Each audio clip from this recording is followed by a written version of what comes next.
तृतीय पालीर प्रथम वर्षर शेष आड़ को देशर इतिहास एक नुआ अध्याय जोड़ागला। देश में आतंकवाद कड़ा जवाब देवाई गत 50 वर्ष पड़ोसी देश भितर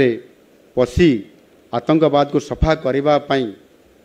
जो कार्यक्रम निया जाइछि ता निश्चित भाव रे केबे भी ये प्रकार ऑपरेशन कार्यक्रम करिबा ये सर्जिकल स्ट्राइक कथा कहतु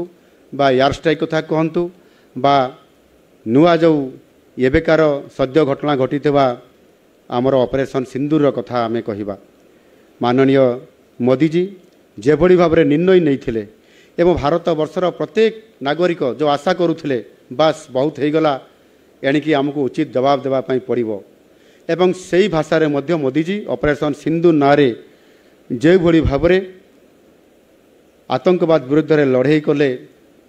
केवल भारत वर्ष रे नुहे सारा विश्व रे समस्त आगरे से रहिले आतंकवाद विरुद्ध रे लड़ाई करिवार भूमिका रे।